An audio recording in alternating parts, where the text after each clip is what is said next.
Mga minamahal kong kababayan, isang makakalikasang araw po sa inyong lahat. Today is a special day of celebration as we celebrate the World Water Day with this year's theme, Valuing Water. The Pasig River was identified as one of the priority water bodies in the Philippine Development Plan 2017-2022 under Chapter 20, Ensuring Ecological Integrity, Clean and Healthy Environment. The PDP aims to provide a matatag, maginhawa at panatag na buhay for Filipinos by ensuring cleaner and healthier waterways and an improved environmental quality. The Pasig River is our nation's historic and economic lifeline. Its importance lives on until this day as we strive to rehabilitate and sustainably develop the Pasig River system, conducive for propagation of aquatic resources, transportation, and tourism, in line with the Manila Bay Rehabilitation Program. The Department of Environment and Natural Resources created the Pasig River Coordinating and Management Office on January 21, 2020 to effectively and efficiently carry out this task, in collaboration with various national government agencies and partners from multi-sector stakeholders.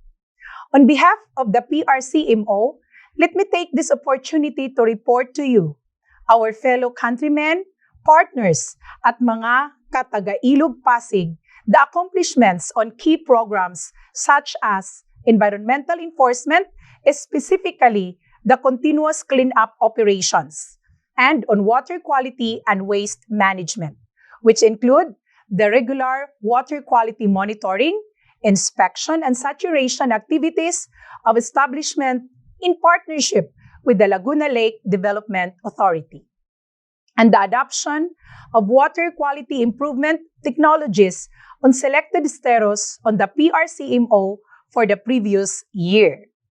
For environmental enforcement, the PRCMO deployed environmental aides known as river warriors and river patrollers, who were in charge of the retrieval of solid waste and other obstructions from waterways, as well as the maintenance of the 19 established linear parks along the Pasig River system, to ensure that the waterways were free from obstruction, which can cause flooding, pollution, and health-related problems. Regular cleanup operations were conducted throughout the year in the Pasig River system, including priority areas like Baseco and Parola, San Juan River, and minor tributary esteros, despite the COVID-19 pandemic and imposition of community quarantines. With that being said, taos-puso po kaming nagpapasalamat sa ating mga river warriors at patrollers na simula po nang mag-lockdown tayo, isang taon na ang nakalilipas, ay wala po silang tigil sa pagtatrabaho para sa ating katubigan, kalikasan at bayan. Kayo po ang aming frontliners na naninigurong ligtas ang ating mga katubigan, lalong-lalo na ang ating komunidad laban sa polusyon na maaring magdulot ng mga sakit at higit sa lahat, pagbaha. Naniniwala po ako na isa kayo sa mga naging susi upang noong nakaraang taon nang nakaranas tayo rito sa Metro Manila ng malakas na bagyo ay hindi nabaha ang mga lugar gaya ng Maynila na madalas binabaha noon. From February to December 2020, through our relentless warriors and patrollers, we were able to retrieve more than 216,000 sacks of waste, which is equivalent to more than 7 tons of solid waste. 88% of the sacks were non-biodegradable, while 12% were biodegradable. This would not be possible without the help and support of our local government unit partners, especially the Manila City Department of Public Services and the City Environmental Offices of Mandaluyong, San Juan, Caloocan, and Quezon City, as well as the Metropolitan Manila Development Authority, who have assisted the PRCMO in this endeavor. Truly, great things are accomplished through constant coordination, partnership, and teamwork. Moreover, our water quality and waste management program have been equally successful last year. PRCMO and the Environmental Management Bureau's Central Office forged its partnership in the beginning of 2020.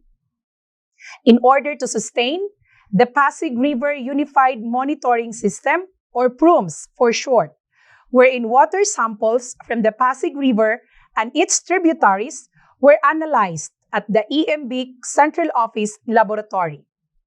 Water quality data is an important tool that we use in decision-making and policy formulation, as well as to evaluate the efficacy of the programs we implement for the Pasig River. In fact, we are happy to report that based on monitoring reports from 2009 to 2020, fecal coliform count in the main Pasig River has decreased.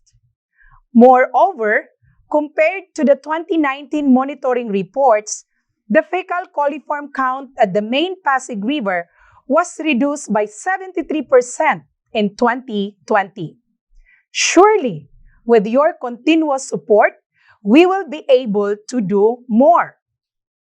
During the last quarter of 2020, the Pasig River Coordinating and Management Office implemented a pilot bioremediation project in Estero de Magdalena. And after the 3-month project implementation, there was a significant reduction in biochemical oxygen demand, or the BOD, fecal coliform count, color, and a total suspended solids, or TSS. Given the positive results, we are committed to sustain the application of water quality improvement technologies this year and the years to come. The PRCMO also signed a memorandum of cooperation with the Laguna Lake Development Authority for the PRCMO LLDA Deputation Program, which aims to address water pollution in the Pasig River system at source. The Memorandum of Cooperation authorizes PRCMO to enter and inspect commercial and industrial establishments through its deputized environmental officers to identify the type of pollution source and control facilities, as well as to check the establishment compliance to documentary requirements set by the LLDA. Despite the restriction imposed last year, the PRCMO exceeded its target of 500 establishments to be inspected and saturated, of course, without violating health protocols and compromising the safety of our deputized environmental officers. A total of 512 industries and establishments were surveyed last year.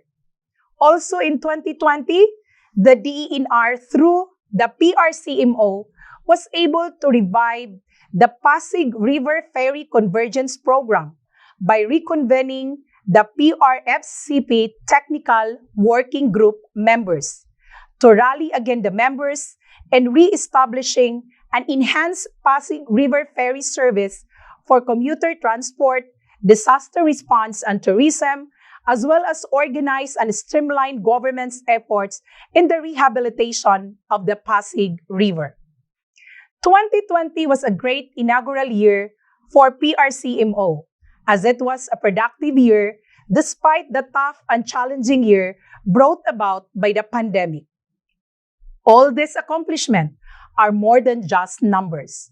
The true measure of success lies within the people who have rallied behind it and have shown why these numbers matter. We, at the Pasig River Coordinating and Management Office, extend our gratitude to our partners in the national and local governments who have helped us throughout last year, especially to the Department of Public Works and Highways during the water hyacinth crisis we had last year, and our hauling partners from the MMDA and the local government units. Indeed, there is strength and unity, and when there is unity, there is always victory. Alone, we can do so little, but together, we can achieve the impossible.